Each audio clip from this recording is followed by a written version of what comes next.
আসসালামু আলাইকুম। এইচএসসি 26-এ ইংরেজি ফার্স্ট পেপারে দুর্দান্ত এবং শতভাগ কমন পড়ার পরে, সাজেশন কমন পড়ার পরে এবং এইচএসসি ইংলিশ ফার্স্ট পেপারে সেই ভিডিও থেকে অনেক কথা, অনেক পরামর্শ হুবহু পরীক্ষায় আসার পরে এবার আমি তোমাদের জন্য নিয়ে এসেছি ইংলিশ সেকেন্ড পেপারে স্পেশাল একটা সাজেশন ক্লাস, অথবা এই একদিন কিংবা একদিন এবং এক রাতের মধ্যে তুমি কিভাবে টোটাল ইংলিশ সেকেন্ড পেপারটা কমপ্লিট করতে পারো সেই সবকিছু নিয়ে হচ্ছে আজকের এই আয়োজন। ভিডিওটা তেমন একটা বড় হবে না, তুমি অবশ্যই পড়তে বসার আগে এই ভিডিওটা দেখে তারপরে হচ্ছে তুমি পড়তে বসো, তাহলে তুমি বুঝতে পারবা কোনটা আগে পড়া উচিত এবং কোনটা পরে পড়া উচিত। ঠিক আছে, আমি দেরি করবো না, আমাদের হাতে সময় নেই। চলো আমরা হচ্ছে সরাসরি হচ্ছে আমাদের টপিকে চলে যাই। তো আমাদের আজকে হচ্ছে ইংলিশ সেকেন্ড পেপার। আমরা হচ্ছে আজকে স্টাডি সিকোয়েন্স নিয়ে আলোচনা করবো, ওয়ান ডে রিভিশন, অর্থাৎ কোনটার পর কোনটা পড়লে কোনটার পর কোনটা পড়লে অ্যাকচুয়ালি সিকোয়েন্সটা মেইনটেইন হবে। পাশাপাশি হচ্ছে time budgeting, this is important. Time বাজেটিংটা আসলে কি? টাইম বাজেটিংটা হচ্ছে আসলে আমরা এই 3 ঘন্টার মধ্যে কোনটার কতটুকুর মধ্যে শেষ করলে ভালো হয় সেটার একটা ক্যালকুলেশন, যদিও আসলে এটা সম্পূর্ণ স্টুডেন্টদের উপর ডিপেন্ড করে যে কে কতটুকু লিখবে তার। চলো দেরি না করে আগে ফার্স্টে স্টাডি সিকোয়েন্সে চলে যাই, কোনটা আগে পড়া উচিত কোনটা পরে পড়া উচিত। আচ্ছা, তো প্রথমে আসি স্টাডি সিকোয়েন্সে। প্রথমে যদি আমরা খেয়াল করি তাহলে আমাদের প্রথমে সবার আগে পড়তে হবে রাইট ফর্ম অফ ভার্বস। ঠিক আছে, সবচেয়ে ইম্পর্টেন্ট আইটেম এবং সবচেয়ে একটু confusing item right form of verbs. যারা আমার স্টুডেন্ট আছো এই ভিডিওটা বিশেষ করে তাদের জন্য, তাদেরকে আমি ভালো করে হচ্ছে রাইট ফর্ম অফ ভার্বসের tense, rules, at a glance, এক নজরে আর কি, এবং প্র্যাকটিস করেছি, বোর্ড প্র্যাকটিস করেছি। এখানে একটা কথা বলে রাখি, ইংরেজি ফার্স্ট পেপারের কোশ্চেন অ্যানালাইসিস করে খুব স্পষ্ট বোঝা গেছে এখন যে হুবহু বোর্ড রিপিট করবে এই টেন্ডেন্সি আর নাই। অভিন্ন প্রশ্নপত্র মানেই হচ্ছে বেসিক। ইংলিশ সেকেন্ড পেপারের ক্ষেত্রে হুবহু ফার্স্টেই বলে রাখতেছি, সব আসবে রুলস থেকে, সব বেসিক আসবে, সব নিয়ম আসবে, কোনো হুবহু বোর্ড কোশ্চেন আসবে না। বোর্ড কোশ্চেনের আদলে আসতে পারে কিন্তু সব আসবে নতুন, অর্থাৎ তোমাকে রুলস ভালো করে পড়তে হবে। তো যাই হোক, ফার্স্টে হচ্ছে রাইট ফর্ম ভার্বসটা পড়বো। এখানে একটু বলে রাখি, রাইট ফর্ম ভার্বসের অ্যাট এ গ্ল্যান্সটা একটু ভালো করে পড়বো। অ্যাট এ গ্ল্যান্সটা হচ্ছে আমি তোমাদেরকে, যারা আমার কাছে অনেকদিন ধরে পড়তেছো, তোমাদের হ্যান্ড নোট আছে, খাতার মধ্যে সুন্দর মতো নোট গুছায় রাখছি, এবং যারা হচ্ছে আমার কাছে বুস্টার কোর্সে পড়ছো ওখানে আমি শীট দিয়েছি। অ্যাট এ গ্ল্যান্সের মধ্যে আমি 4টা নিয়ম দিয়েছি, আমি এই মুখে বলে দিচ্ছি। অ্যাট এ গ্ল্যান্স থেকে ইনশাআল্লাহ 10টার মধ্যে 8-9টা শূন্যস্থান কমন পড়বে। অ্যাট এ গ্ল্যান্সের 1 নম্বরে ছিল হচ্ছে কোনটা বলতো? অ্যাট এ গ্ল্যান্সে 1 নম্বরে ছিল person, third person singular, first person, second person, এই সব কিছু। অর্থাৎ 10টা শূন্যস্থানের মধ্যে 3-4টা শূন্যস্থান আসবে হচ্ছে তোমার পারসন দিয়ে। তোমার বাক্যটা পড়ে বুঝতে হবে এটা কোন পারসনে আছে। সেকেন্ড রুলসটা ছিল হচ্ছে একটা সিম্পল সেন্টেন্সে একটা সাবজেক্টের পরে যে ভার্বটা থাকে সেটাকে ফিনিট ভার্ব বলে। এছাড়া যদি ওই বাক্যে আর কোনো ভার্ব থাকে সেটাকে নন ফিনিট ভার্ব বলে। অর্থাৎ ওইভাবে না বলি, একটা সিম্পল সেন্টেন্সে মানে যে বাক্যটা একটা সাবজেক্ট একটা ভার্ব থাকার পরে ওই বাক্যে যদি আজাইরা এক্সট্রা কোনো ভার্ব থাকে, সেই এক্সট্রা ভার্বটাকে আমার হয় ভার্ব প্লাস আইএনজি করতে হবে, টু প্লাস ভার্ব অন করতে হবে, অথবা ভার্ব থ্রি করতে হবে। চলমান বোঝালে আইএনজি করব, ভবিষ্যৎ বা উদ্দেশ্য বোঝালে টু প্লাস ভার্ব অন করবো, আর কাজ না করলে ভার্ব থ্রি করবো। এখান থেকে 2-3টা আসবে। আর 3 নাম্বার নিয়মটা ইজ ভেরি ইম্পর্টেন্ট, সেটা হচ্ছে সাবজেক্ট কাজ করা, সাবজেক্ট কাজ না করা। অর্থাৎ দেখবা 10টার মধ্যে 2-3টে শূন্যস্থানে দেখবা প্যাসিভ ভয়েস দিয়ে দিছে, মানে সাবজেক্ট কাজ না করা দিয়ে দিছে। এই সাবজেক্ট কাজ না করা কিন্তু এটা নিয়ে এত মাথা ব্যথা নেওয়া যাবে না, কিন্তু দেখবা প্রতি 10টার মধ্যে 2-3টে শূন্যস্থান সাবজেক্ট না কাজ করা নিয়ে আসছে। যাই হোক, অ্যাট এ গ্ল্যান্সটা গুরুত্ব দিয়ে পড়বা। রাইট ফর্ম অফ ভার্বস, এটা সবার আগে right form of verbs revision দিবা। রাইট ফর্ম অফ ভার্বস পড়া মানে হচ্ছে তোমার 60% কমপ্লিটিং সেন্টেন্স শেষ হয়ে যাওয়া, বুঝছো? তো কমপ্লিটিং সেন্টেন্স ভালো করে পড়বা। কমপ্লিটিং সেন্টেন্সের ক্ষেত্রে আমার পরামর্শ থাকবে হচ্ছে ওই যে it is high time, if এর নিয়ম, আনলেস, তারপরে লেস্ট, এগুলো ভালো করে পড়তে হবে। প্রবাদ বাক্য ভালো করে পড়তে হবে, ঠিক আছে? প্রোভাইডিং দ্যাট, এগুলো ভালো আসবে। দো অলদো আসবে, অ্যাজ সুন এজ আসবে, এগুলো অ্যাজ ইফ আসবে, সিন্স আসবে, এগুলো ভালো করে পড়বা। যদি তোমার কমপ্লিটিং সেন্টেন্সে দুর্বলতা থাকে, আমার এই ঈশান্স ইংলিশ কেয়ার ইউটিউব চ্যানেলে সুন্দর মতো কমপ্লিটিং সেন্টেন্সের 1 ঘন্টার মধ্যে এ টু জেড বোর্ড প্র্যাকটিস সহ একটা ভিডিও আছে, ওটা দেখে নিবা। আর একটা কথা হচ্ছে কমার সতর্কবার্তা, এই জিনিসটা একটু কি, কমার সতর্কবার্তা দেখবা হচ্ছে এটা কি, ধরো টিচার যদি পরীক্ষায় শূন্যস্থানে কমা দিয়ে দেয় বাক্যের মধ্যে, তাহলে কমা লিখতে হবে শূন্যস্থানের বাহিরে। আর তুমি যদি নিজে থেকে কমা নিয়ে আসো তাহলে সেটা লিখতে হবে শূন্যস্থানের মধ্যে। এটা খুব সেন্সিটিভ অ্যান্ড ইম্পর্টেন্ট একটা জিনিস। এক কথা হচ্ছে টিচার প্রশ্নে যা দিয়ে দিবে সেটা তোমার শূন্যস্থানের বাহিরে লিখতে হবে, আর তুমি যা নিজে থেকে লিখবা সেটা শূন্যস্থানের মধ্যে থাকা লাগবে, তা না হলে ফুল মার্কস কাটা যাবে, সাবধান। আচ্ছা, যখন কমপ্লিটিং সেন্টেন্স শেষ হয়ে যাবে তখন তারপরে পড়তে হবে মডিফায়ার। মডিফায়ার হচ্ছে সবচেয়ে আমার পছন্দের একটা আইটেম, এবং ইংলিশে বেসিকই হচ্ছে মডিফায়ার। মডিফায়ার আমি ক্লাসের মধ্যে হচ্ছে 20 থেকে 22টা মডিফাই করাইছি, ওইখান থেকে 10টা পরীক্ষা শূন্যস্থানে আসবে। মডিফায়ার ভালো করে রিভিশন দিবা। মডিফায়ারের মধ্যে হচ্ছে অন্যতম ইম্পর্টেন্ট হচ্ছে পোস্ট মডিফাই দ্য নাউন। এটা একটু অনেকে দেখলে ভয় পাওয়া যায়। পোস্ট মডিফাই দ্য নাউন মানে you have many options to write. Post modify the noun মানে হচ্ছে ওইখানে তুমি prepositional phrase, adverbial clause, participle, present participle, past participle, এগুলা তুমি লিখতে পারবা, ঠিক আছে, রিলেটিভ ক্লজ লিখতে পারবা। আচ্ছা, একটা জিনিস বলি দিই, পরীক্ষায় পার্টিসিপল বলা মানে কিন্তু এটা প্রেজেন্ট পার্টিসিপল হতে পারে, পাস্ট পার্টিসিপল হতে পারে, বাক্যটা পুরো বুঝে নিতে হবে। তবে অধিকাংশ ক্ষেত্রে পার্টিসিপল বলা মানে প্রেজেন্ট পার্টিসিপল হয়। পোস্ট মডিফাই দ্য নাউন এটা একটু বেশি আসে, আর প্রি মডিফাই দ্য নাউন মানে হচ্ছে অ্যাডজেক্টিভ। এগুলো মাথায় রেখো। মডিফায়ারের অনেক সুন্দর একটা 1 ঘন্টার মধ্যে ক্লাস আছে, সেটা আমার ঈশান ইংলিশকে ইউটিউব চ্যানেলে দেখা আছে, ওইটা একবার দেখলে আর তোমার কিছু লাগবেই না, ঠিক আছে। এই যে মডিফায়ার। প্রিপোজিশন, প্রিপোজিশন হচ্ছে আমি একটা শীট দিছি অনেক সুন্দর, এবং প্রিপোজিশন দুইটা আছে, দুই ধরনের হয়। একটা হচ্ছে বেসিক থেকে আসে, অর্থাৎ যেটা তোমার বাংলা অর্থ চিন্তা করে বসাইতে হবে, ফ্রম, অফ, টু, এগুলো দিবা কিনা। আর একটা হচ্ছে মুখস্থ বিদ্যা। তো বেসিকও আমি অনেক সুন্দরভাবে করাইছি, মুখস্থ বিদ্যার জন্য আমার একটা শীট দিছি, ওই শীটের মধ্যে সব আছে, ওটা ভালো করে পড়তে হবে, ঠিক আছে। প্রিপোজিশনের ক্ষেত্রে দি নাউন অফ নাউনটা অনেক অনেক গুরুত্বপূর্ণ। পরীক্ষা দেখবা 10টার মধ্যে 2-3টা দি নাউন অফ নাউন দিয়ে রাখছে, কিন্তু পরীক্ষা এত সহজে দি নাউন অফ নাউন হয় না। এই দি নাউন অফ নাউন পারতে হলে নাউনের একটা ব্যবহার জানতে হবে। ঈশানস ইংলিশ কেয়ার ইউটিউব চ্যানেলে প্রিপোজিশনের একটা শর্টকাট ভিডিও আছে, তুমি যদি ওইটা দেখো তাহলে তোমার দি নাউন অফ নাউনটা কভার হয়ে যাবে ইনশাআল্লাহ। তো ওই ভিডিওটা দেখে নিবা, ঠিক আছে। The noun of noun is very important.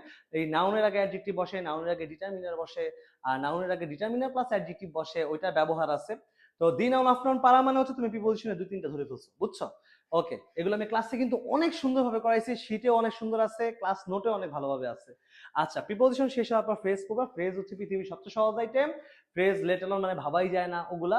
তো ফ্রেজের মধ্যে যেগুলাতে কনফিউশন তৈরি হয় সেটা হচ্ছে ইট আর দেয়ারের মধ্যে পার্থক্য, তারপর হ্যাভ টু হ্যাড বেটারের মধ্যে পার্থক্য, was dot like, what does dot look like এর মধ্যে পার্থক্য। ইট দেয়ারের ক্ষেত্রে মাথায় রাখবা ইট সিঙ্গুলারের ক্ষেত্রে হয়, দেয়ার সিঙ্গুলার প্লুরাল দুইটা ক্ষেত্রে হয়। আর এটা একটা শর্টকাট আছে, সাধারণত হচ্ছে দেয়ার সাধারণত ভিজুয়ালের ক্ষেত্রে হয়, যেটা চোখে দেখা যাচ্ছে, স্পর্শ করা যাচ্ছে। ইট নন ভিজুয়ালের ক্ষেত্রে হয়। এছাড়া বৃষ্টির সাবজেক্ট সময় সাবজেক্ট হচ্ছে ইট, ঠিক আছে। তারপর হচ্ছে হ্যাড বেটার আর হ্যাভ টুর মধ্যে পার্থক্য হচ্ছে হ্যাভ টু হচ্ছে করাই লাগবে, বাধ্যতামূলক, যেটা ছাড়া কোনো ওয়ে নেই। হ্যাড বেটার হচ্ছে করলে ভালো হয়, পরামর্শ দেওয়া বুঝায়, ঠিক আছে। তো হ্যাড বেটার হ্যাভ টু ক্ষেত্রে তুমি ফার্স্টে লিখবা না, ওয়েট করবা। আর হোয়াটস ডট লাইক আর what does dot look like ক্ষেত্রে হচ্ছে সাধারণত what does dot look like হচ্ছে প্রকাণ্ড বড় জিনিস, প্রাণ আছে এমন কিছু বোঝায়, বা ভিজুয়াল যেটা চোখে দেখা যায়। আর হোয়াটস ডট লাইক মানে হচ্ছে দেখতে কেমন বোঝায় না, জাস্ট কেমন বোঝায়, সেটা হচ্ছে তোমার নন ভিজুয়াল, ভিজুয়াল না বা প্রাণ নাই, এগুলো বোঝায়। এই তিনটা হচ্ছে পারলে তুমি এমনি পারবা। আচ্ছা, ফ্রেজ যখন পড়া শেষ হয়ে যাবে, অনেকক্ষণ তো গ্রামার পড়ছো, তারপরে প্যারাগ্রাফ পড়বা। প্যারাগ্রাফ কি বলছি দেখো, আমি কিন্তু একটা সেরা সাজেশন শিট দিছি, এবং ওইখান থেকে ইংরেজি ফার্স্ট পেপার পুরো 100% কমন পড়ছে, ঠিক আছে। ওই সাজেশন শিটে ইংলিশ সেকেন্ড পেপারে যে প্যারাগ্রাফ আছে ওই প্রথম 50% পড়বা, সব পড়তে যাবা না। প্যারাগ্রাফ পড়ার ক্ষেত্রে মাথায় রেখো, এখন আর ওইভাবে ঠাটা মুখস্থ করার ওয়ে নেই। স্টার্টিংটা একটু চোখ বুলাবা, ফিনিশিংটা মাথায় রাখবা, স্টার্টিংটা মাথায় রাখবা। আর প্যারাগ্রাফ পড়ার ওয়ে হচ্ছে ওই প্যারাগ্রাফটা কি কি, ওই প্যারাগ্রাফের মধ্যে কি কি কনসেপ্ট আছে। মনে করো একটা প্যারাগ্রাফ থেকে তুমি 8 থেকে 9টা মেইন ওয়ার্ড বের করবা, যে 8টা থেকে 9টা ওয়ার্ড গ্রুপ প্যারাগ্রাফটা তৈরি, ওটা মাথায় রাখবা।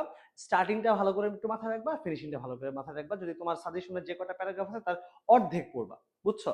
তো আমাদের অলরেডি 5টা গ্রামার ডান। আর হচ্ছে মানে এখন হচ্ছে তোমার মনে প্রশ্ন আসতে পারে, ভাইয়া আমি গ্রামারটা পড়বো কেমনে। গ্রামার বলতে কি, এটা তোমার উপর ডিপেন্ড করতেছে। তোমার মনে হয় যে তোমার যদি রুলস মনে না পড়ে, তাহলে রুলস পড়বা, দেন বোর্ড প্র্যাকটিস করবা, ঠিক আছে। বোর্ড প্র্যাকটিস করবা। আর যদি তোমার মনে হয় যে না আমি স্যার রুলসও পারি, বোর্ড প্র্যাকটিসও পারি, তাহলে তুমি প্র্যাকটিস করবা, বইয়ের বাইরে প্র্যাকটিস করবা। তবে রুলস মাথায় থাকলে বেশি বেশি প্র্যাকটিস করা উচিত। মানে এই সময় এসে রুলস এত পড়া দরকার নেই, ঠেকে গেলে রুলস পড়বা। আর প্র্যাকটিস করার ক্ষেত্রে নিজে থেকে ওইভাবে লেখা দরকার নেই। এখন জাস্ট অ্যান্সার শিট খুলে তারপরে দেখবা যে মানে অ্যান্সার, এটার জন্য অ্যান্সার কি লিখছি, এটার জন্য অ্যান্সার কি লিখছি, বুঝতে পারছো। মানে তোমার উপর ডিপেন্ড করতেছে, ঠিক আছে। যে তুমি তোমার যদি রুলসটা মনে পড়তেছে না, সাথে সাথে রুলস দেখবা, তাহলে প্র্যাকটিস প্র্যাকটিস প্র্যাকটিস প্র্যাকটিস, বুঝতে পারছো। তবে একবার একটু চোখ বুলানো উচিত রুলসে, তাহলে তোমার জন্য এটা ভালো। এটা তোমার ক্যাপাবিলিটির উপর ডিপেন্ড করতেছে। এবং তোমার দেখবা তুমি 12টা আইটেমে 12টাই তোমার রুলস দেখা লাগবে এরকম না। 4টা 5টা রুলস দেখবা আইটেমে, আর 4টা 5টা দেখবে রুলস দেখার দরকার নেই। বেশি বেশি প্র্যাকটিস করতে হবে তোমার, 50টা 60টা প্র্যাকটিস। এখন তো আসলে এত প্র্যাকটিস করা হয় নাই। এখন অ্যান্সার শিট দেখে তোমার যদি বোর্ড সলভ হয়ে যায় তাহলে অন্য কিছু প্র্যাকটিস করো, আর যদি বোর্ড সলভ বাকি থাকে বা বোর্ড সলভ নিয়ে যদি কনফিডেন্ট না হও, তাহলে আগে বোর্ড সলভ করো। কিন্তু কখনো বোর্ড সলভ রিপিট হবে না, ওইটার আদলে হবে। আমি আবারও বললাম, এবার এই অভিন্ন প্রশ্নে বেস রুলস কেন বেশি রিভিশন দেওয়া উচিত, কারণ হুবহু রুলস থেকে আসবে, বুঝছো।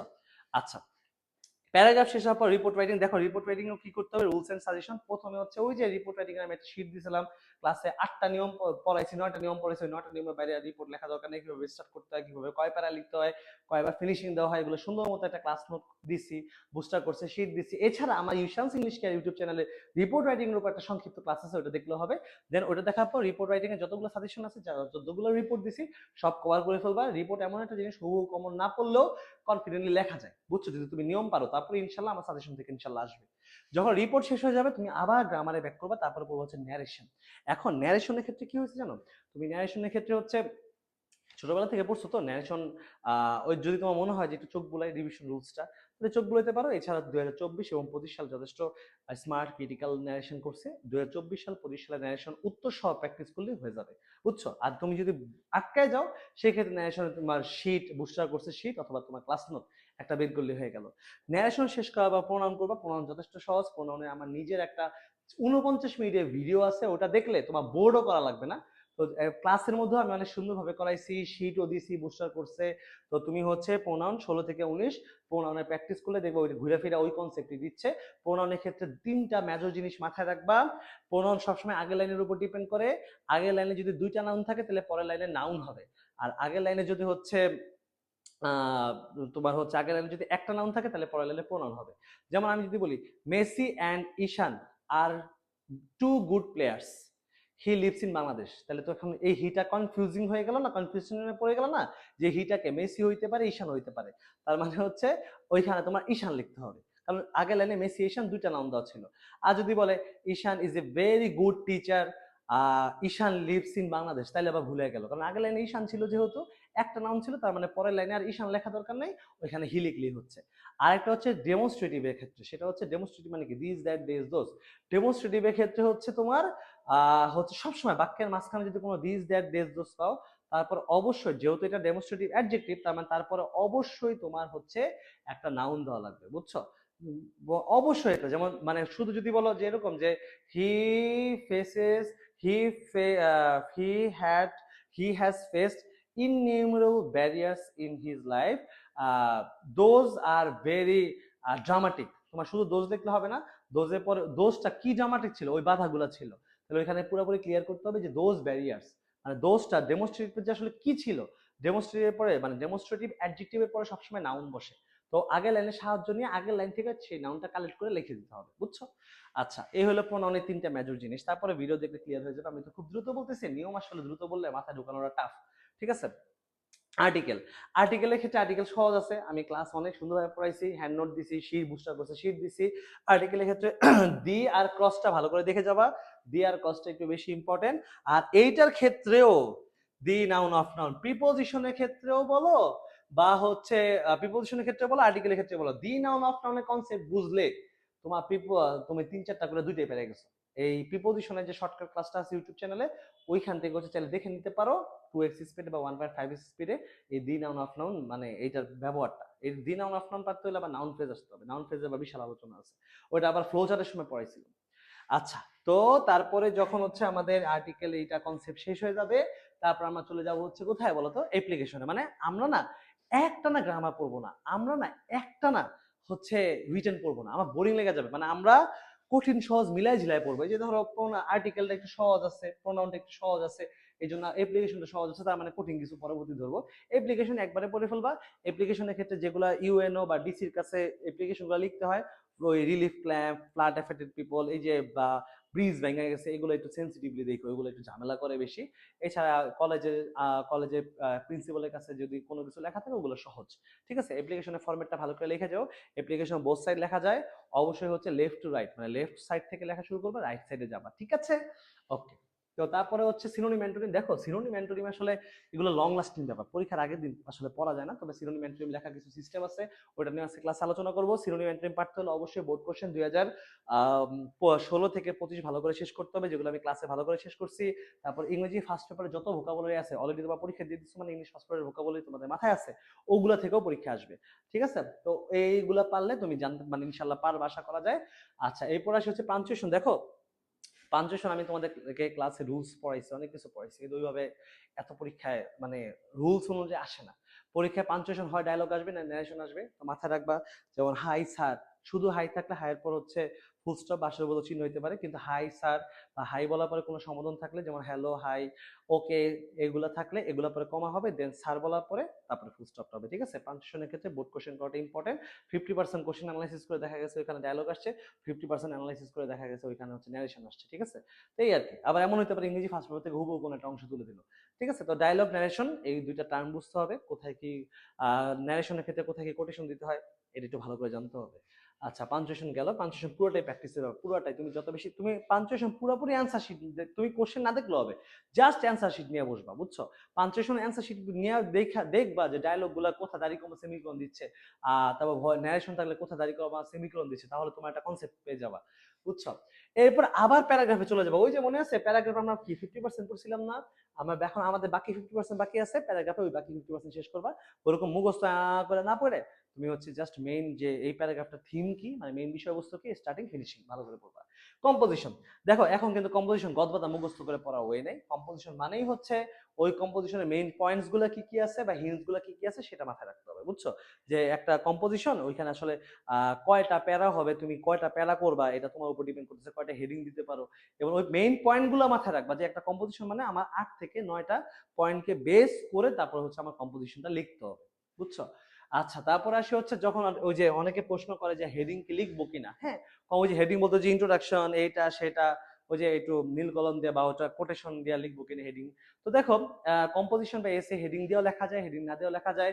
হেডিং দিয়ে লিখলে তুমি একটু যারা ধরো এটা ডিপেন্ড করতেছে তোমার মাইন্ডসেটের উপর। ধরো একটা কম্পোজিশন তুমি বানায় লিখতেছো, তার মানে হচ্ছে ওইখানে হেডিং দেওয়াটা টাফ, কারণ গদবাদা প্যারা মানে প্যারা প্যারা করে লিখতেছো। আর যদি কম্পোজিশন তোমার কমন পড়ে তাহলে তুমি হেডিং দিয়ে লিখো, হেডিং দিয়ে লিখলেই ভালো, তাহলে কি স্যার বুঝা যায় যে এই এই হেডিং এর আন্ডারে এই বিষয় নিয়ে কথা বলছে, তখন তোমার মার্কসটা আরো ভালো হয়, বুঝছো? হেডিং দিয়ে লেখা যায়, না লেখা যায়, তবে হেডিং দিয়ে লেখা ভালো, ঠিক আছে? এরপরে আসি হচ্ছে চেঞ্জিং সেন্টেন্স, তারপরে পড়বা হচ্ছে চেঞ্জিং সেন্টেন্স। চেঞ্জিং সেন্টেন্সের ক্ষেত্রে এত রুলস রিভিশন দেওয়ার কিছু নাই, তুমি ভয়েস আগে থেকে পারো। সিম্পল, কম্পাউন্ড, কমপ্লেক্স আর অ্যাফার্মেটিভ নেগেটিভ, এই দুটো টপিক একটু রিভিশন দিতে পারো। আর হচ্ছে কম্পারেটিভের ক্ষেত্রে হচ্ছে দেনের ব্যবহারটা আছে, শুধু আমি ক্লাসের মধ্যে অনেক সুন্দর করে করাইছি, শীটের মধ্যে আছে, ওইটা একটু পড়তে পারো, ঠিক আছে? চেঞ্জিং সেন্টেন্স দেন প্র্যাকটিস করে গেলে হবে। 16 থেকে 19 প্রশ্ন এক হাতে নেবে, উত্তর এক হাতে নেবে, দেখবো কোনটা কি চলতেছে, ঠিক আছে? এই আর কি, তার মানে হচ্ছে সিম্পল, কম্পাউন্ড, কমপ্লেক্সের অংশটা একটু দেখলাম, আর হচ্ছে চেঞ্জিং তোমার হচ্ছে ডিগ্রির মধ্যে শুধু দেন যেটা, ওইটা একটু চোখ বুলালে তাইলে হয়ে যাবে ইনশাল্লাহ, ঠিক আছে? আচ্ছা, তারপরে আসি হচ্ছে কানেক্টরস। হ্যাঁ, কানেক্টরস এর ক্ষেত্রে দেখো কানেক্টরস কি, মোর অপশন মোর কনফিউশন, খালি দেখবা সবচেয়ে বেশি তুমি তোমার কাটা যায় হচ্ছে প্রিপোজিশন আর কানেক্টরসে। এখন কথা কি, এটা করণীয় কি, করবোটা কি? কানেক্টরস এর ক্ষেত্রে আমি অনেক সুন্দর করে রুলস টুলস দেওয়ার পরে কানেক্টরস একটা অ্যাটাক লেন্স দিছিলাম, অ্যাটাক লেন্সটা একদম ডাইরেক্ট দিছিলাম যে কোন জায়গায় কি আসে, কোথায় ডাইরেক্ট ছোট দেওয়ার পর বসে। আমি ক্লাস নোটেও পড়াইছি, শীটেও পড়াইছি, তো তোমরা কানেক্টরসের অ্যাটাক লেন্সটা একটু ভালো করে পড়ে যাবা, কোথায় রেদার হয় এগুলো হিট করে ডাইরেক্ট পড়াইছি। তো এখানে হচ্ছে বোর্ড কোশ্চেন পড়াচ্ছে, ওই বেসিকটা একটু ভালো করে দেখে যাও। আর সবকিছু কি প্র্যাকটিসও করবা, মানে একটু চোখ বুলাও, সবই চোখ বুলানোর উপর থাকতে হবে। গ্রামাটিক্যাল টপিক মানে একটু চোখ বুলাবা, চোখ বুলাবা, চোখ বুলাবা। কিন্তু আমি আবারও বলতেছি, বেসিক আসবে, যেমন কমপ্লিটিং সেন্টেন্স হুবহু দেখবা lest, it is, item, if, unless, এগুলো পেয়ে গেছো। প্রবাদ বাক্য 20টা একটা পৃষ্ঠা প্রবাদ বাক্য একটা শীট দিছি না, ওইটা হুবহু পেয়ে গেছো। এই কানেক্টরসের ক্ষেত্রেও সেম, ঠিক আছে? ফার্স্টলি সেকেন্ডলি টার্মটা ধরার চেষ্টা করবা। যদি কোনো কিছু বিষয় নিয়ে একটা বলে তাহলে ফর এক্সাম্পল 2টা বোঝালে হচ্ছে বিশেষ মোরোবার, তারপর 3টা বুঝালে ফার্স্টলি সেকেন্ডলি বিসাইড, 4টা বুঝালে ফার্স্টলি সেকেন্ডলি বিশেষ মোরোবার, আর লাস্টের দিকে ম্যাক্সিমাম সময় সোট ও এগুলো হয়। আচ্ছা, এই হচ্ছে তুমি আজকের রাত, মানে আজকে সন্ধ্যা প্লাস রাত প্লাস কালকে সারাদিনে এইখানে আমার এ টু জেড আছে, মানে এইখানে এইভাবে এই সিকোয়েন্সে পড়বা প্লিজ, এই সিকোয়েন্সে পড়বা। এই সিকোয়েন্সে না পড়লে তোমার না ঘাইটা যাবে, কনফিডেন্স পাবা না। এই সিকোয়েন্সে শেষ করবা আজকে রাত, আজকে রাত প্লাস কালকে সারাদিন। তা পরীক্ষার দিন সকালে, যদিও তোমার মাইন্ডসেটের উপর নির্ভর করে, তারপরে পরীক্ষার দিন সকালে আসলে সবার আগে ফ্রেশ মাইন্ডে ফজরের নামাজটা পড়ে কম্পোজিশনটা একটু চোখ বলা, যে আমি ফাইনালি কম্পোজিশনে মেইন পয়েন্টস বা হিন্টস গুলো একটু, মানে হেডিং যেটা আর কি, যে একটা কম্পোজিশন আমি মানে হেডিং দিলে তো ভিতরে লেখা বানায়ও লেখা যায়, ওগুলো একটু চোখ বুলাবা। কারণ 14 মার্কস তো অনেক, মানে আমাদের গ্রামাটিক্যালে তুমি গ্রামারে যা অ্যাচিভ করবা সব নাম্বার কমবে হচ্ছে এই কম্পোজিশনের কারণে, বুঝছো? তো কম্পোজিশন, দেন কম্পোজিশন হয়ে গেলে সিনোনিম অ্যান্টোনিমটা একটু চোখ বুলাবা। তোমার যে বোর্ডটা একটু কঠিন লাগছে ওগুলো একটু দেখবা, কানেক্টরসটা একটু চোখ বুলাবা, হ্যাঁ, বোর্ড গুলা যে কোন লাইনে কি দিতেছে, মানে এগুলো সকালের পড়া। আর তোমার তারপরে যদি সময় থাকে প্যারাগ্রাফের কারেন্ট অ্যাফেয়ার্স গুলা দেখবা। আচ্ছা, প্যারাগ্রাফ কারেন্ট অ্যাফেয়ার্স পড়তে হবে, যেমন ফিফা ওয়ার্ল্ড কাপটা একটু দেখে যাও, বুঝছো কি বলছি? ফিফা ওয়ার্ল্ড কাপটা দেখে যাবা, এবং সাম্প্রতিক যে বিষয়গুলো আছে, July uprising, FIFA world cup, July revolution, এগুলো একটু দেখে যেও, যেগুলো গোটা দুনিয়াতে হচ্ছে। আর এই হচ্ছে কারেন্ট অ্যাফেয়ার্স পড়ার ক্ষেত্রে হচ্ছে ইনফরমেশন গুলো ভুলভাল দিলে হবে না, ওই ইনফরমেশন গুলো দেখে যাবা, জেমিনাইতে সার্চ দিলেই হয়ে যাবে, বুঝছো? এই আর কি কথা, এই হলো আমাদের সকালে, এই হচ্ছে আমার হলো স্টাডি সিকোয়েন্স, আশা করি বুঝতে পারছি। হ্যাঁ, এগুলো হচ্ছে আমার কি স্টাডি সিকোয়েন্স। আচ্ছা, এবার আসে হচ্ছে একটু সাবধান, কি অনেকে জানে না সিনোনিম অ্যান্টোনিম কেমনে লিখতে হয়। সিনোনিম অ্যান্টোনিম পরীক্ষা লেখার ওই কি, ধরো লেটস সে লার্জ লেখা আছে, অ্যান্সার ডাইরেক্ট অ্যান্সারে কি লিখবা লার্জ, তারপরে হচ্ছে অ্যান্টোনিম দিবা, অ্যান্টোনিম লেখার পর স্মল, বুঝতে পারছো? এইভাবে। আচ্ছা, কম্প্রেহেন্সিভ সেন্টেন্স কি জানো? কম্প্রেহেন্সিভ সেন্টেন্স কিন্তু তুলে লিখতে হয়, কিন্তু কতটুকু তুলে লিখবা জানো? যে লাইনটা পুরোটা তুলে লিখতে হবে না, কিন্তু যে লাইনটা অসম্পূর্ণ আছে শুধুমাত্র ওইটা তুলে লিখবা। যেমন ধরো পরীক্ষায় আছে যে your enemy is looking for you, it is high time dash. তোমার তো your enemy is looking for you এটা তো সম্পূর্ণ লেখা আছে, এটা না লেখা তোলা দরকার নেই, তুমি ইট ইজ হাইটেন থেকে তোলা শুরু করো। যেমন এই যে it is হাইটেন, R it is হাইটেনের পরে কি হয় বলো তো? ভার্ব টু হয়। হ্যাঁ, তাহলে এই যে verb to you leave the place, ঠিক আছে? এই আর কি। অনেকেই প্রশ্ন করে যে স্পেশাল ফ্রেজ যেটা আছে লেটার অন, ওইটা কি তুলে লেখা দরকার আছে? না, ওইটা তুলে লিখবা না, ওইটা শুধু অ্যান্সার লিখবা। এমন কি হোয়াট ডাজ থাকলেও ওই মাঝখানে লেখা দরকার নেই, what does dot dot look like মেরে দিবা, ঠিক আছে? এই হচ্ছে ফ্রেজের কনফিউশন। আচ্ছা, এবার টাইম বাজেটিং। পরীক্ষার হলে শেষ করতে পারি না, অবশ্যই অবশ্যই অবশ্যই শেষে 10 মিনিট রিভিশনের জন্য রাখতেই হবে। গ্রামাটিক্যাল টার্ম দেখবা, কমপ্লেক্স সেন্টেন্সে বহুত কিছু তুমি রুলস, ইট ইজ হাইডেন এর পর ভার্ব টু হয় পারছো, সো দ্যাট এর পর ক্যান দিছো, কুড দিছো, সো ডট ডট দ্যাট এর পরে ক্যান নট কুড নট দিছো, চিউ ডট ডট টু ঠিক করছো, কিন্তু বানান ভুলে গেছে, ভার্বের সাথে এস দাও নেই, আদার্স ভুল অনেক হয়েছে। ইংলিশ সেকেন্ড পেপারে রিভিশন না দিলে তুমি জীবনও ক্লাস পাবো না। ইংলিশ সেকেন্ড পেপারে বাধ্যতামূলক রিভিশন দিতে হবে, হবে মানে হবে। তো এখন টাইম বাজেটিংটা কেমনে করবা? তুমি চেষ্টা করবা গ্রামারটা 1 ঘন্টা 30-40 মিনিটের মধ্যে শেষ করা, ঠিক আছে? গ্রামারটা 1 ঘন্টা 30-40 মিনিটের মধ্যে শেষ করা, ঠিক আছে? আর রাইটিংটা হচ্ছে 1 ঘন্টা 20-30 এর মধ্যে, 30 থেকে 30 মিনিটের মধ্যে শেষ করে 2 ঘন্টা 50 মিনিটের মধ্যে বাধ্যতামূলক ভাবে তোমার শেষ করতে হবে। আর অনেকগুলো না 12টা গ্রামাটিক্যাল আইটেম, 4টা রিটেন পার্ট, দেখবা অ্যান্সার যদি কোশ্চেন নং 6-7 ব্ল্যান্ডার হয়ে যেতেছে। এই ব্ল্যান্ডার হইলে কিন্তু সর্বনাশ, এই জন্য রিভিশন দেওয়া লাগবে। হাতের লেখা সুন্দর করতে হবে, ইংলিশে হাতের লেখা না বানান, হাতের লেখা বানান, এই দুইটা সাবধান। হাতের লেখা বানান, কোনো তাড়াহুড়া নেই, হাতের লেখা বানান সাবধান। এখন আমি যদি আলাদা করে বলি, প্যারাগ্রাফ আর কম্পোজিশনের জন্য মোটামুটি অন এভারেজ 50 থেকে 60 মিনিট রাখবা, কারণ 24 মার্কস তো 50 থেকে 60 মিনিট খালি এই দুইটার জন্য রাখবা। এখন অনেকে জিজ্ঞেস করে কয় পেজ লিখতে হবে, যেহেতু সবসময় জোড়া মেনটেন করতে বলি, left to right, left right, left right, যে কোনো একটা আইটেম প্যারাগ্রাফ স্যারের অনেক সুবিধা হয়, left right left right 4 page, তার মানে 4 পেজ বা 3.5 পেজ।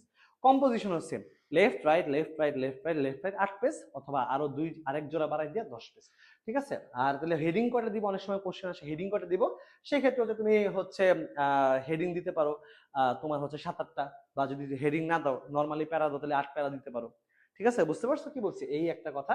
আর সাবধান, be aware of capital in small letters. ধরো বা গ্রামার তো লিখতেছে শুধু অ্যান্সার, শুরুতে শূন্যস্থান আছে, তুমি ভুলে স্মল লেটার লিখে দিলা, তাহলে শেষ, জীবনে যত কষ্ট করলা সব শেষ। যদি শুরুতে শূন্যস্থান থাকে তাহলে ক্যাপিটাল লেটার, মাঝখানে শূন্যস্থান থাকে স্মল লেটার, এই একটা ব্যাপার। আর এবার কিন্তু আমাদের অভিন্ন প্রশ্ন হচ্ছে, কি প্রশ্ন? অভিন্ন প্রশ্ন। তার মানে হচ্ছে focus on basic and rules. Basic এমন রুলস থেকে আসবে, ওই কোনো একটা বোর্ড হুবহু তুলে দিচ্ছে, কোনো একটা কলেজের প্রশ্ন হুবহু তুলে দিচ্ছে, এরকম কালচার আর নাই। রুলস ভালো পারো, বেসিক ভালো পারো, তাহলে ভালো পারবে, এবং ক্রিয়েটিভ আসতে পারে, মাথায় রেখো। প্যারাগ্রাফ রচনা যদি ক্রিয়েটিভ আসে ভয় পেয়ে যাবা না, মাথায় রাখবা সবার জন্য এটা ক্রিয়েটিভ, ঠিক আছে? আর হুবহু বোর্ড আসবে না। আশা করি এই হচ্ছে ব্যাপার। আমি আমার কমেন্ট বক্সে হচ্ছে এইচএসসি 26 ইংলিশ ফাইনাল সাজেশন দিয়ে দিচ্ছি, এছাড়া কমপ্লিটিং সেন্টেন্স এবং মডিফায়ারের ভিডিও লিঙ্কটাও দিয়ে দিচ্ছি প্রিপোজিশনের। আশা করি এগুলো হেল্পফুল হবে। ভালো করে পরীক্ষা দাও, ইংলিশ ফার্স্ট পেপার যেমন ধামাকা দিছো, কয়েকজন তো আমাকে ফোন দিয়ে 90+ কথা বলছে, আলহামদুলিল্লাহ সেকেন্ড পেপারও ইনশাল্লাহ 90+ পাবা। তো তোমাদের লাস্ট ভিডিও এটা, 26 ব্যাচের জন্য করা লাস্ট ভিডিও, আর কোনো ভিডিও আসবে না এইচএসসি 26-এর জন্য, this is the last one. Ishan ভাইয়া তোমাদের সাথে ছিল, সবাই ভালো থাকো। এইচএসসি 26, আল্লাহ হাফেজ, আসসালামু আলাইকুম।